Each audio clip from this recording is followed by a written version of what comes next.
Good evening, good afternoon, good morning, whatever it may be in your neck of the woods.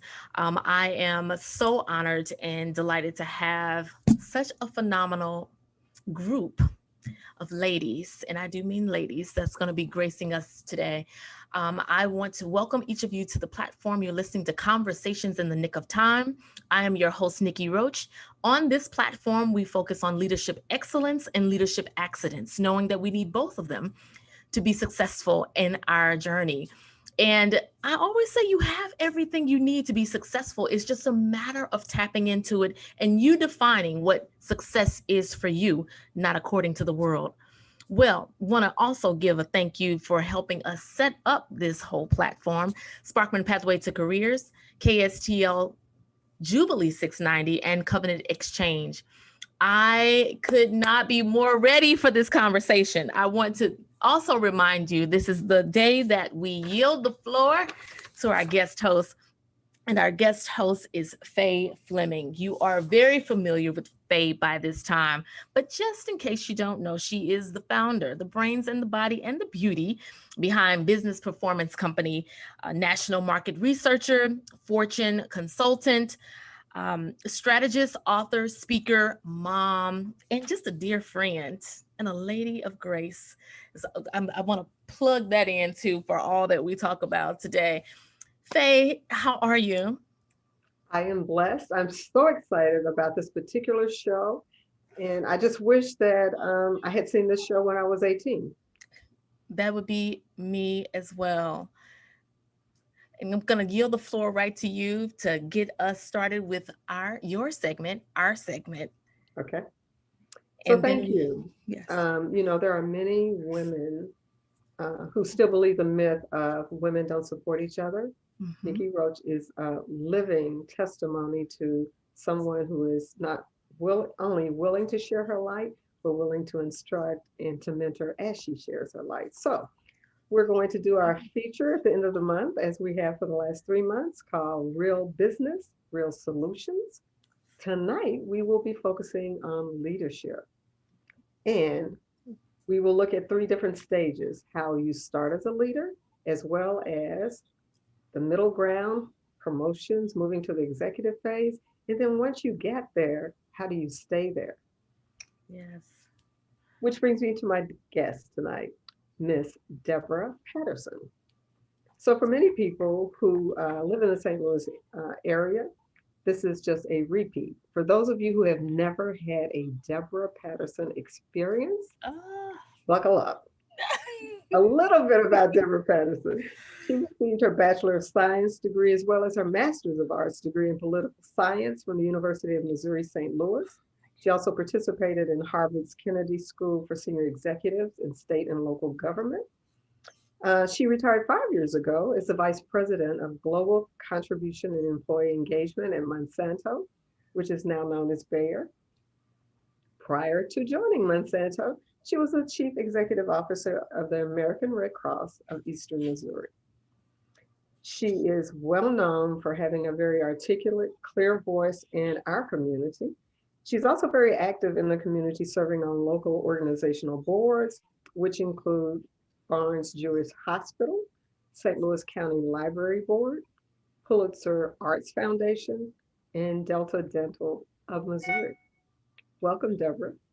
Thank you, Faye. It's a pleasure to be here. Yes. We're so excited about what is about to erupt on this show. So Very excited. I want to start off by giving our listeners and viewers some context. Why even talk about leadership and its impact on women? So here's some fresh research. A 2020 analysis showed from 1,100 organizations across the world that while women make up 47% of the support staff, they only make up 23% of the executive staff.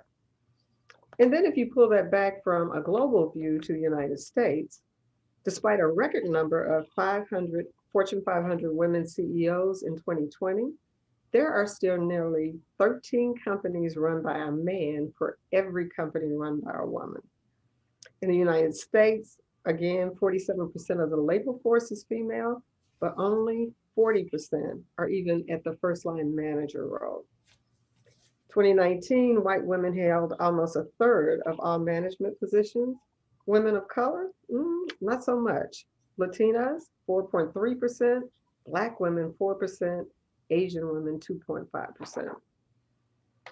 So that's our background on for what reasons we're talking about this during the show. Leadership in all phases. So we're going to start out with something we call My Take, which gives each of our speakers an opportunity to kind of summarize their viewpoint on the portion of leadership. I'm talking about starting the leadership journey, and then I will hand it off to Deborah Patterson, who will then hand it back off to Nikki to talk. Oh, I'm sorry. It'll start with me. I'll hand to Nikki. Nikki will give us to Deborah Patterson, who will close up. All right, so when you think about the majority of information and training, even coaching that's available, it really starts with once you get the title of being a leader. And Black women in particular often lack the kind of what I call practice at the big table, the coaching, the mentoring, advocacy, because we don't naturally attract these kinds of people in organizations that we work in. But in spite of that, women are notorious for being informal leaders, for being influential in organizations around new practices and decision making. Unfortunately, sometimes not only do we not get what we need, sometimes we get bad advice. So here's our actual story. Ernst & Young is ranked 29th among global accounting firms.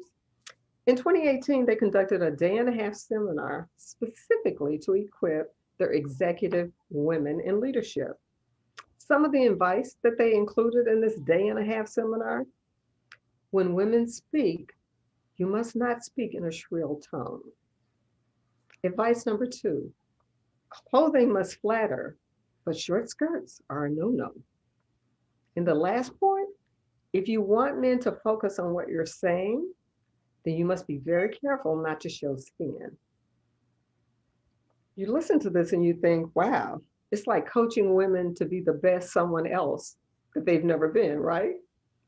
And to think a company this huge is giving this kind of advice to women in executive and senior leadership.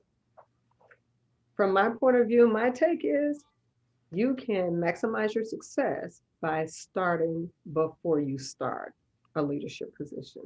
And the best way to do that is to learn how to lead yourself so that you are now prepared to lead others.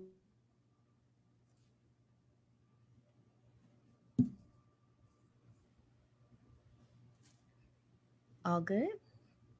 So Nikki, so now that we've started, what then is your take on now you are a leader and you're in the middle part of your career? And so I know my take on being in the middle of leadership. I've experienced a fast trajectory, and oftentimes those of us who, whether it's fast, slow, or medium speed, we've heard of the term glass ceiling. And glass ceiling is a metaphor used to represent this invisible barrier that prevents women, given within the different various demographics, the barrier of rising beyond that point. And this was first coined by, they say, a group of feminists um, to signify what women and high achieving women were experiencing. Well, now, while many of us may be familiar with that one, I want to introduce some to what's now called the glass cliff. And the glass cliff is a spin-off and a continuation of what it is. And many of us who may be in leadership at this point may have experienced some level of this. And the glass cliff is a research-based phenomenon wherein a woman or a person of color is promoted to a senior leadership position during a difficult time of the company. And the risk of failure are very, very high. So you're offered an opportunity, but the risk of you being successful deems very stressful And a lot is attached to this. And a lot of times we will hear, well, we gave you a chance, but you gave us a chance in a situation and under circumstances that were already high risk.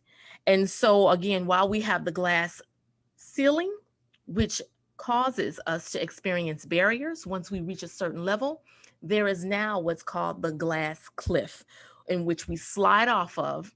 We're at the top, but we slide off of this glass cliff, or the cliff, because of the glass, it gets chipped. So now we have risk, we have damage, and we also fall off that cliff.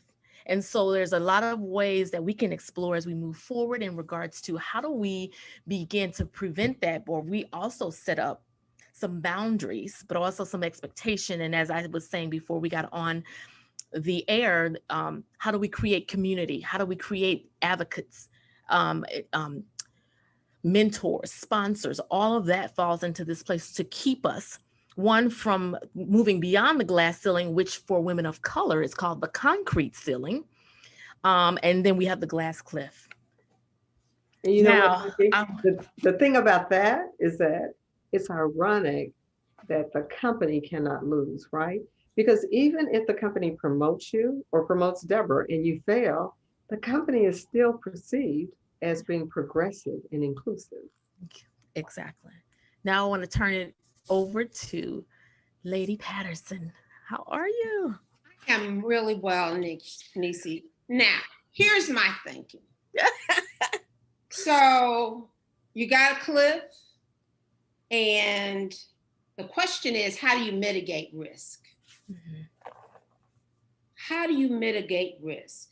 And when I think about mitigating risk and retaining that senior position, that you've got to do a lot of groundwork before you take that job.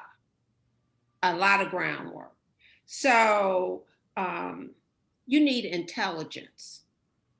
You need to know yourself first and foremost. You need to know yourself, your strengths, your weaknesses, what you can tolerate, what kind of management style works best for you to be successful.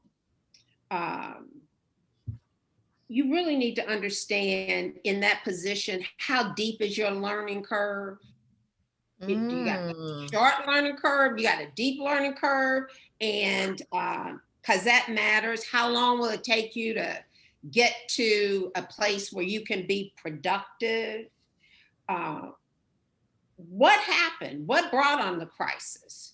Was it the person in the job, or was it the boss?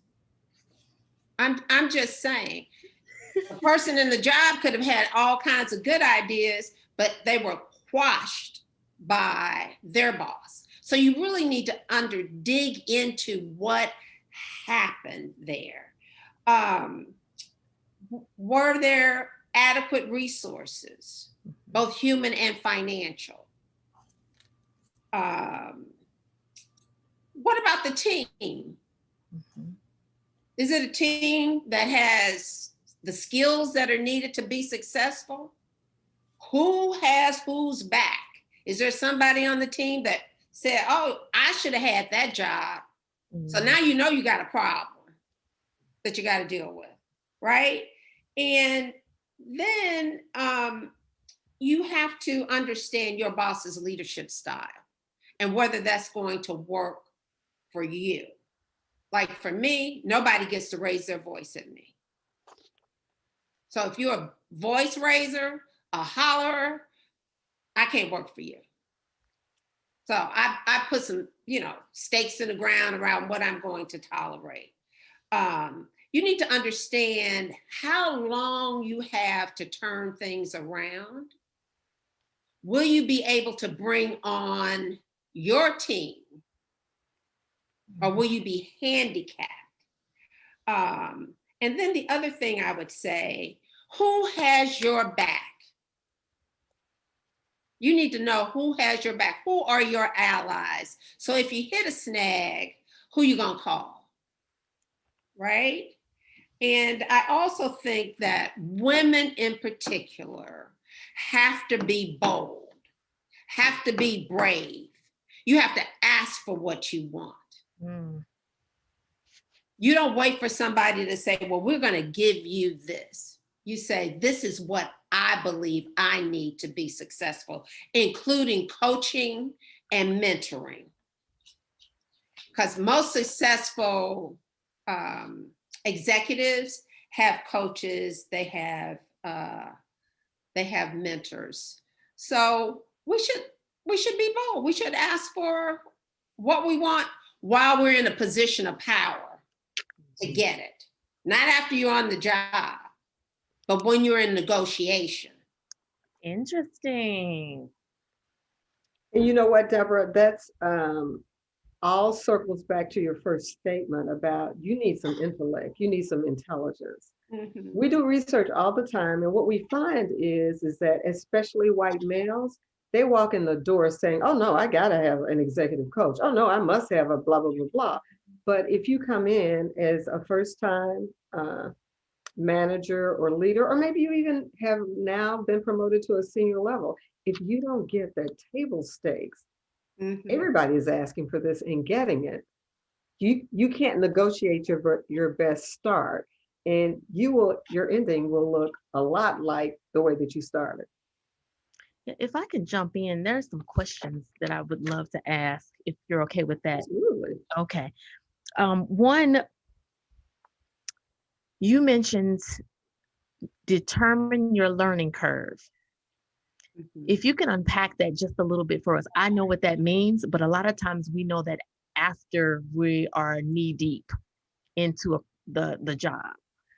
So part of intelligence is understanding not just the tasks to be done, but also the political landscape. You need to understand how long is it going to take you to produce what is expected of you. So I'll give you an example. Mm-hmm. I was recruited to be an institutional advancement officer for St. Louis University.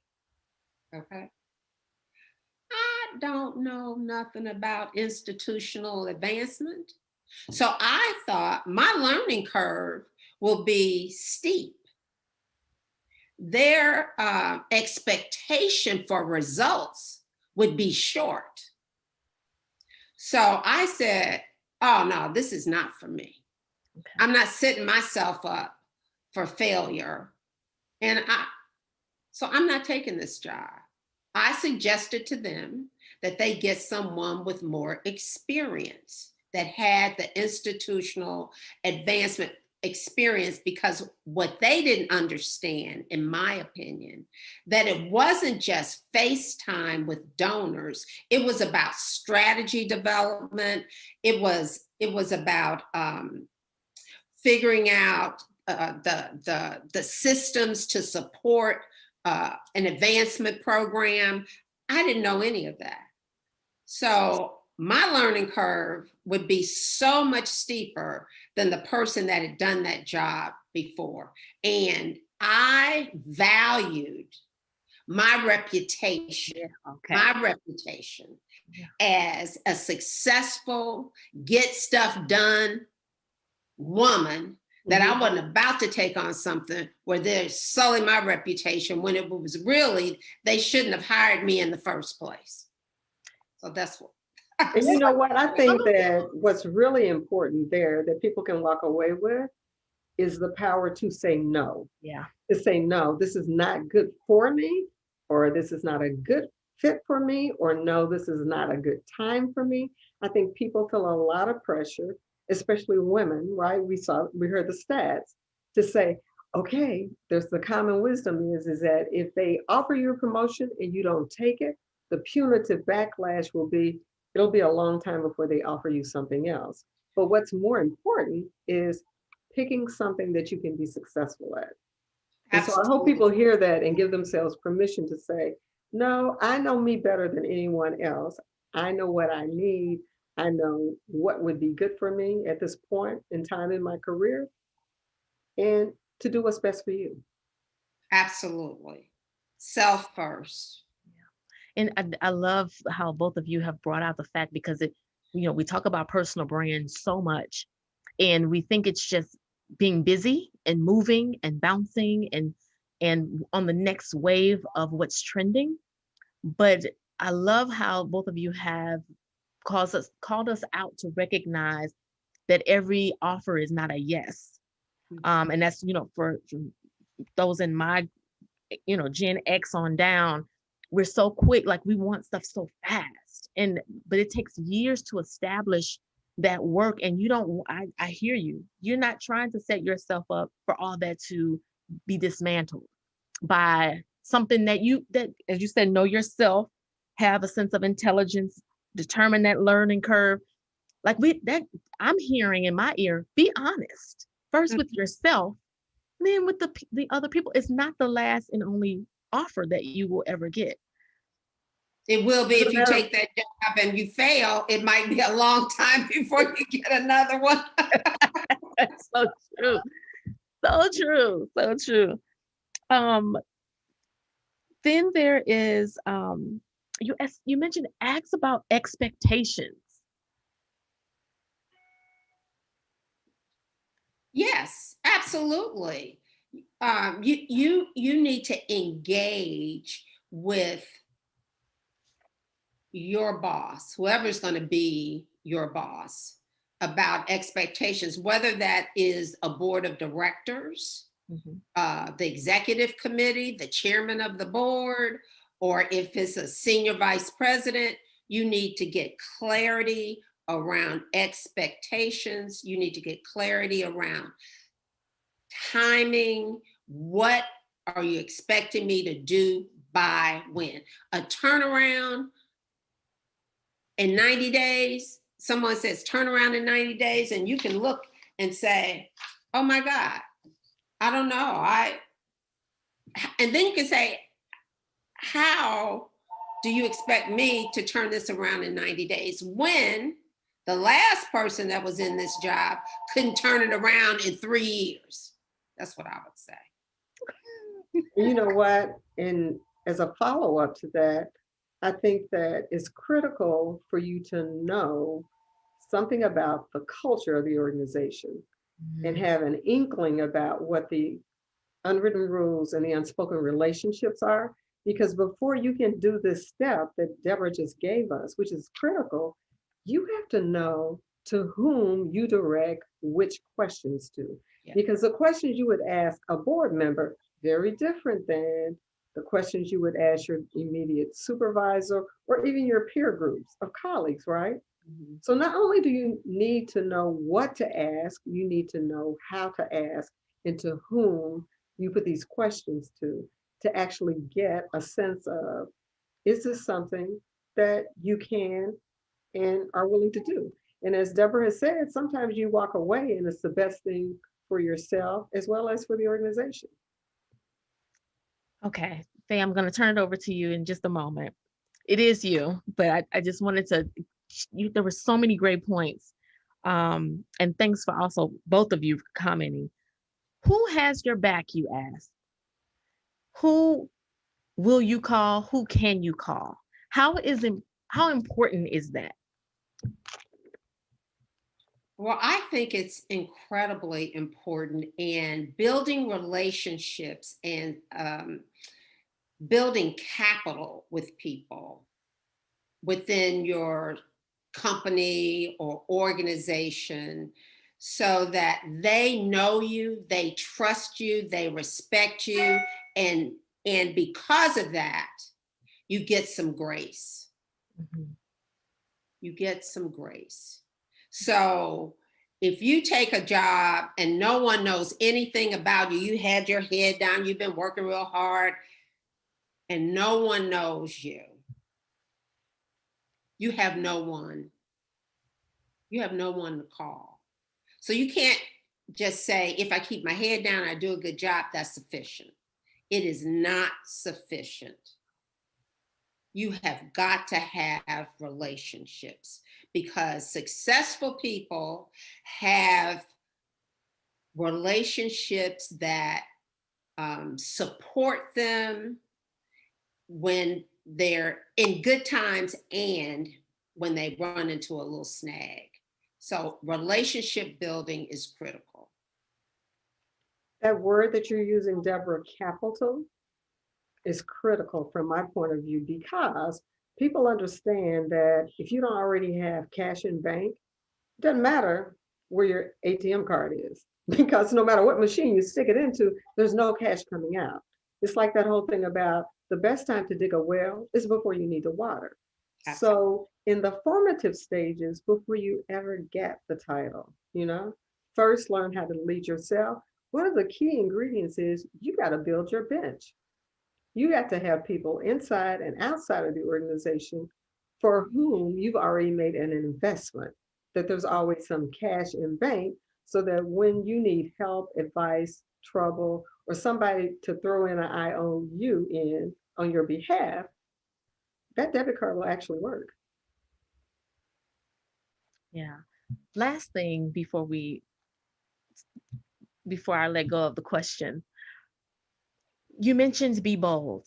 And as women of color in leadership, as people of color in leadership, as women who land in leadership, bold can mean a number of things. And oftentimes, especially as women, we are taught that, we need to be a little more aggressive. But yet, if we're too aggressive, it comes off wrong or it's off putting.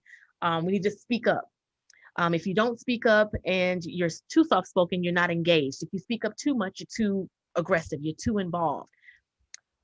But you say we need to be bold. Explain what this being bold means, what it is, and what it isn't.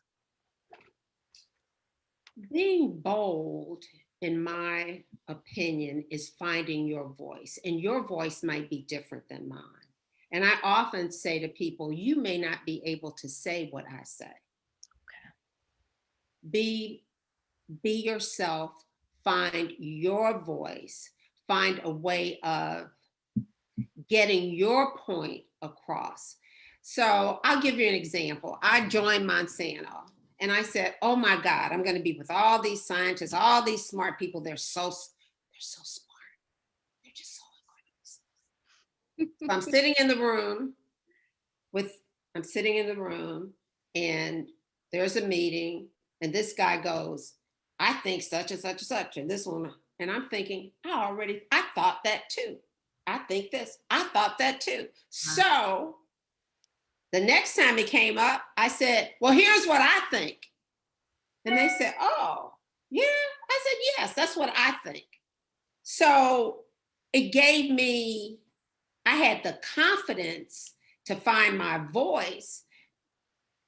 At first, I was a little scared because everybody was a scientist, but then I thought, hey, they're not that smart. They're no smarter than me. So yeah, I'm going to speak up. I'm going to be bold. I'm going to be brave. And every once in a while, I may be wrong. Okay. Every once in a while, I may be wrong. But if no one ever hears your voice, they have no idea what you're thinking. If you never put anything out there, a lot of cultures, company cultures, say, oh, she don't know nothing. She never contributes. So I think you have to take a risk and let your voice be heard and roll with whatever comes as a result of that. I have always made my voice heard. I know. One of the biggest detriments to not using your own voice is that through your silence, you confirm and validate their thinking, right? So if they think, years ago, we did research with HR managers and with senior teams. And what we got back is that if Black men are not smiling, they're angry. But if Black men are smiling too much, they're deemed as, well, he's a jokester. He's here for entertainment. They wouldn't take him seriously. Same thing with Black women. If Black women spoke too often, or if people started to overtalk them and they persisted, that took you to the double B designation. On the other hand, if they sat with their head down and took notes, they look like an admin person. people would treat them like an admin person. Yes. I think it would be board meeting day. People said, oh, because we were casual. Oh, you all dressed up. I said, it's board meeting day. This is power. I'm getting everything approved today. Nobody messing around. This is And I think people respond to that energy, right? yeah. And I always felt like I know more about the information that I put in front of you. I know more about this than anybody in the room. So yes, I'm going to win. Because you set out to win. Many people are playing not to lose. And there's a big difference between playing not to lose and playing to win. And while I've never sat in a boardroom, well, yes, I have sat in a boardroom. You sat in boardrooms with me. That's right. What I was going to say is that my epiphany came when I was consulting with NASA, right? Because of proverbial, rocket scientists. And when I got into the room with rocket scientists, I still had a valid contribution to give them about their organization and their business, having never spent a day as an employee at NASA. One of my favorite stories is once there was a presenter who came up with a new concept, and he pulled together the best and the brightest from all across the United States. And I was invited to come, and I thought, oh, this is going to be very interesting. I'm going to be on the cusp of some new management theory. I walk into the room, there's 35 people, and I am greeted by people who say, oh, I did see you at the alumni meeting. And I'm going, what alumni meeting? Harvard. Surely you're from Harvard. So within the first 7 minutes, they vetted me and shut me down, right? This is pointing back to what you said, Deborah, about use your voice, and everyone has a different style. So my style is to strategically use my voice.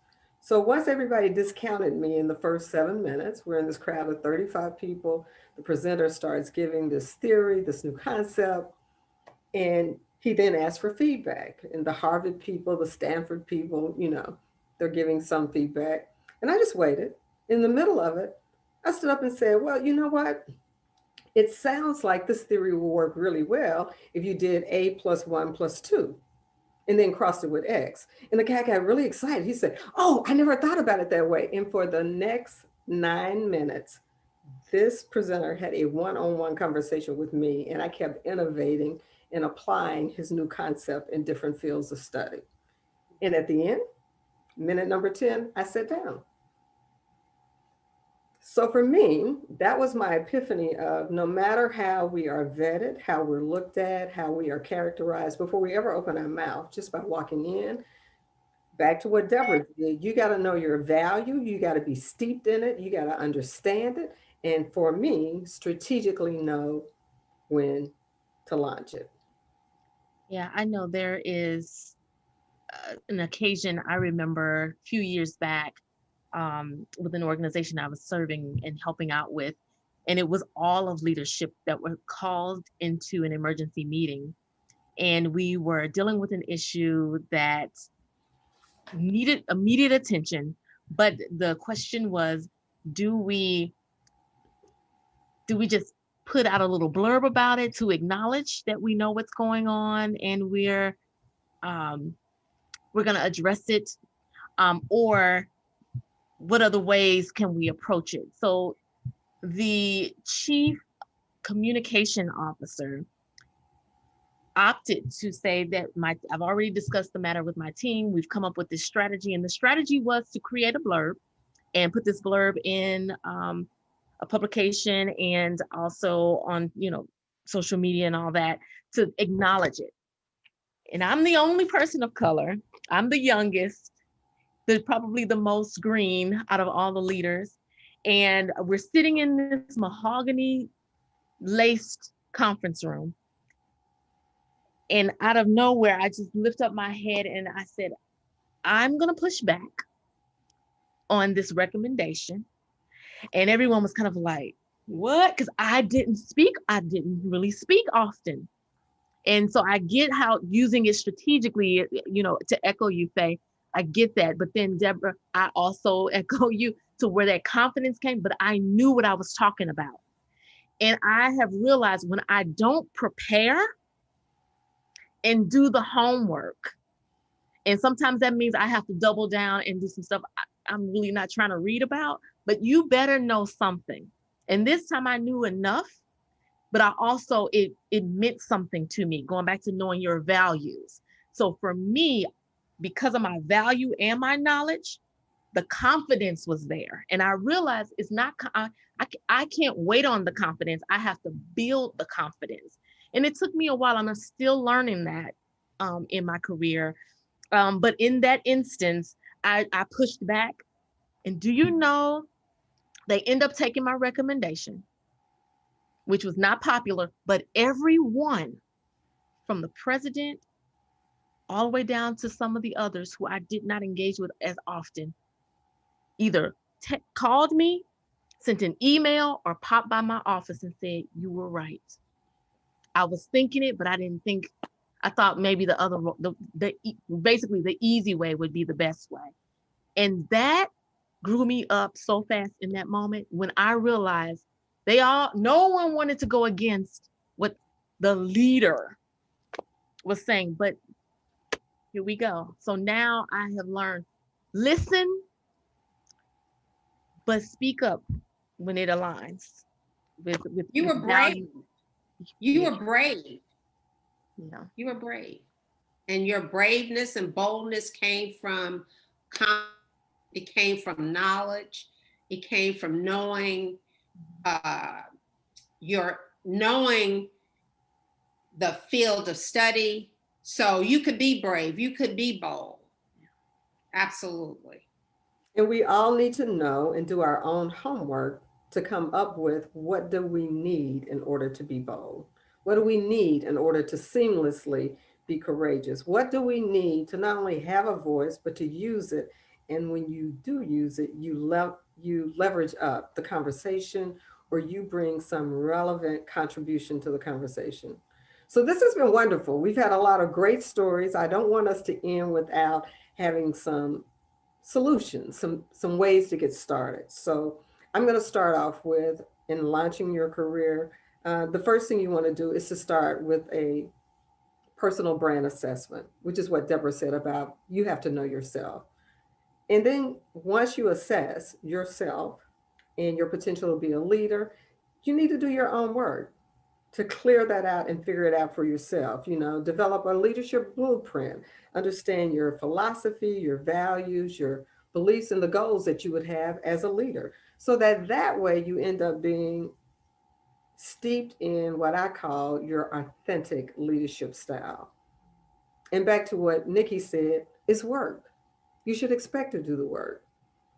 But after you do the work, you have the necessary foundation, much like concrete foundation to build a house on, to actually start building a great format to be an excellent leader. So that's how you start. I pass it to you, Nikki. Okay, so a solution, and I talked about the glass ceiling and the glass cliff. Um, I'm gonna borrow from Deborah and say that you need to know who has your back.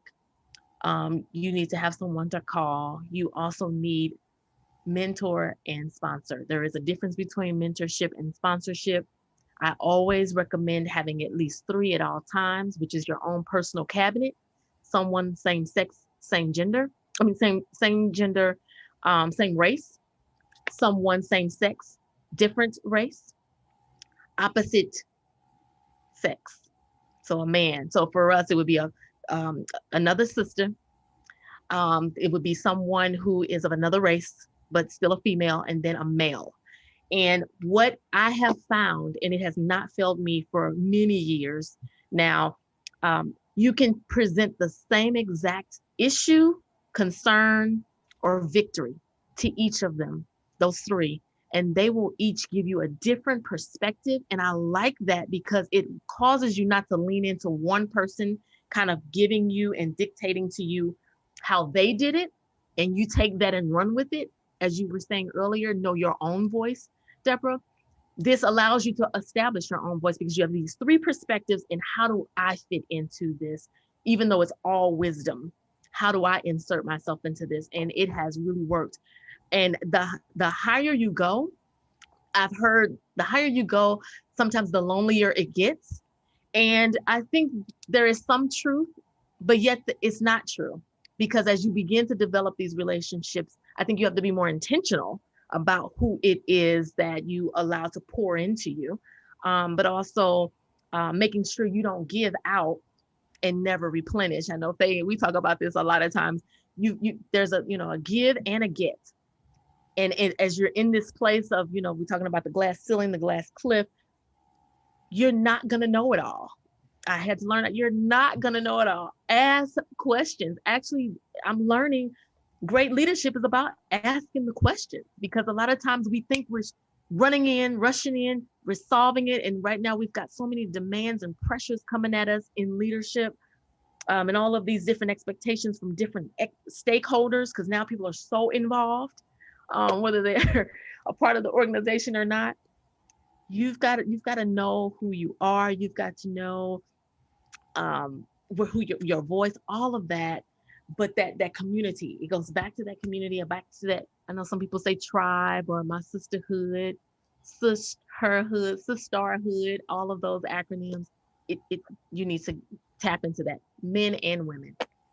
That's great. And the only thing I would add to that is that it's always helpful to have an internal set of people on your Oh bench as yes. well as external. Oh And yes. sometimes you don't want to overlook vendors, because vendors are moving around in your industry, in your competitive set, and they have a different perspective that you can also use. Yeah. Deborah, what do you think? Some solutions, some things to try.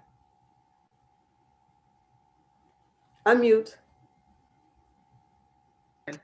To Nisi's point about listening, I think you have to, as a leader, you need to listen before you craft solutions.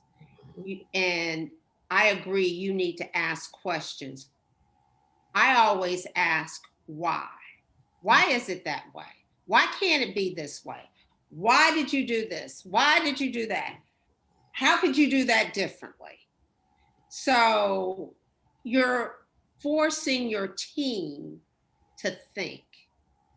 You're forcing your team to think. And because when you get in front of the senior leadership, they're going to ask you why.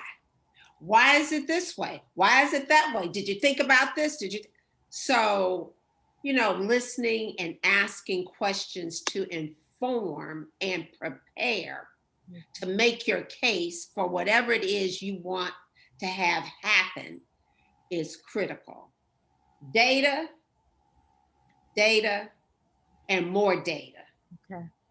To substantiate what it is that you are proposing.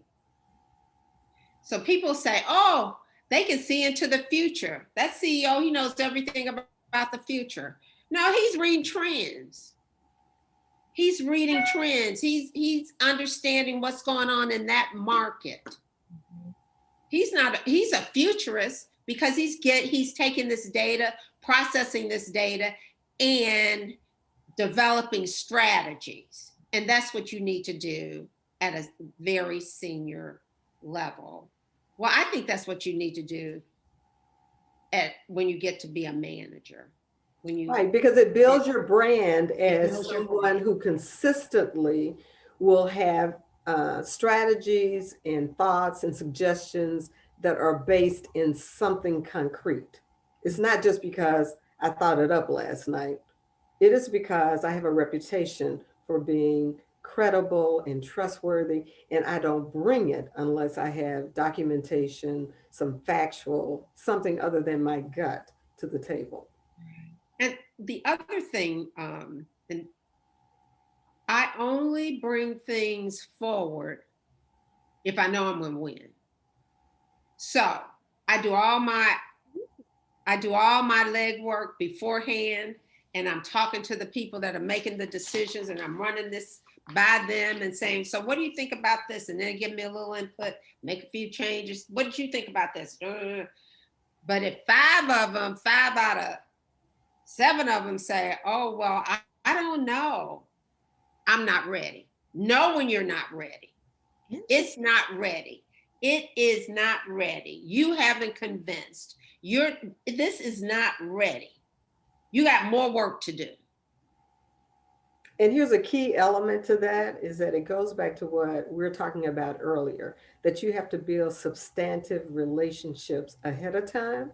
Because in my career, and I've witnessed this among other people, if you don't truly have a relationship with someone, sometimes people steer you wrong on purpose. So you have to already have that relationship based and steeped into something that's more than a surface relationship to know that when they ask questions, those are concrete questions, and you can take that to the bank and say, not just now. This needs to be tweaked. Or I thought this was ready, but I see now that this is creating more questions than people focusing on the answers. So I think it all goes back to what we're saying here tonight. Regardless of what stage that you're in, these are the kinds of things that need to be done. And Nikki, to your point, the higher up you go, people say it's lonely. I think it's different. I think the real thing is that the higher you go up, the more input you have to have from your peer set, right? I thought when I made it to the executive team of a $1 billion organization, it would be a representation of the fact that I really knew what I knew. The higher you go up, the more the nuances are, the more political it is, and the more everybody else is going to be asked to put skin in the game for the things that you do, and you're going to have to reciprocate. So that's a whole nother minefield. And if you come in saying, oh no, I didn't run it about accounting, I'm in marketing. Accounting has nothing to do with this. That's not the point. That's not the point. And it goes back to culture and cues and unwritten rules and unspoken relationships. Well, This has Faye, been a I great. believe you have to manage in all directions. You have to manage horizontally, Yes. and you have to manage up, and you have to manage down. You can't just say, I'm going to manage down, because the people that you need to help you be successful on that horizontal line can kill you. Yeah. Absolutely. In more than one way. Yeah. And they don't need much incentive to, as a tribe, rally the wagons around disrupting your agenda. This has been great. Nikki, thanks for letting us focus on real business and real solutions. I hand it back off to you. So I'm gonna just ask just a couple more questions of both of you, being that we have had such an amazing conversation. I'm downloading and processing much of what has been said. What would you, and this is a signature question that many will ask, what would you have told your 30-year-old self with what you know today?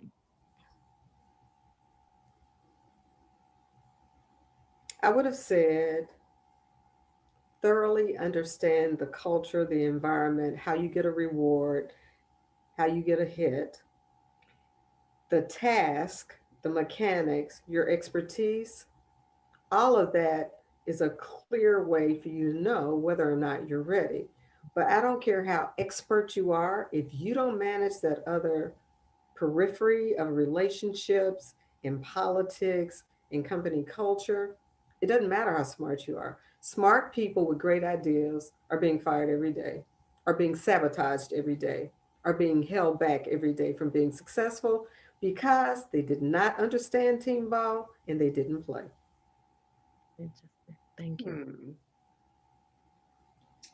So I would tell my 30-year-old self to shut up sometimes, because I would try to anticipate the question. Okay. So that meant I wasn't listening. and which I should be listening as opposed to saying, I know, I know, I know, I know, I know. So learning to listen, digest, and then respond. The mayor, the mayor of the city, I work for the mayor, and so he's talking, and then I'm trying to talk. He said, "So you already know what I'm going to say." I was just like, he said, "Listen," and that's what it's taken me a while to learn to listen. It's also taken a while for me to manage my emotions. I'm very emotional. You can read me, or you could read me. So, learning not to let people read you all, every emotion that you have is, I think, important, like playing poker. I don't think they need to understand all your moods based on your face. And because then they know how to yank your chain. So I would tell my 30-year-old self to be cool, listen more, and be thoughtful in your response. Slow down and be thoughtful and strategic in your response. Interesting. I know I'm thinking like, okay, do I have anything? But even though I'm just 29, no, just kidding. I would tell my 30-year-old self, you know a little something, but not enough to not prepare. Mhm. Take your time to prepare your thoughts. Even though sometimes, like for me, I've been big on like um, key points. I don't need to write out everything. That may be true, but that does not take away from preparation. And so while you get to a point to where you kind of know a few things, you know the industry because you put in a few years, you've had a couple promotions, and okay, I got this. I can just show up. No, there is nothing like preparation. And back to that confidence. Some people say, oh, I waver in my confidence. There's a sense to where I'm nervous, and it's a good nervous. To me, it means I care. And every time I feel that bubbling up in my stomach, I say, this is great. Thank you, God. I still care about this situation. I still care about what I'm doing. Yeah. However, you better be prepared and know your stuff. Even when you think you're over preparing or you might still think you know a little something, I learned still go back and read. And I would tell my 30-year-old self, and I tell myself right now that those same things. So if you had each of you one word to share to a leader who is based off of your word and your space that you presented when we um, did our thoughts. What one word would you give them to keep them encouraged and pressing forward? Authenticity. Authenticity. No one can outdo you being the best you. Okay. Courage. Courage. Have courage. I am so excited about this conversation, and I'm hoping that you are both up to a second part one day soon. This has just been phenomenal. I know if you could each give just information about where people can find you or learn more about you, wherever that space may be, and then we'll close out. So you can find me on our website at www.bizperformanceco.com. You can find me personally on LinkedIn. You can find me on Twitter at Fay Speaks First. Wonderful. And you can find me on LinkedIn Under Deborah under, Patterson. yes, under Deborah Patterson. Wonderful.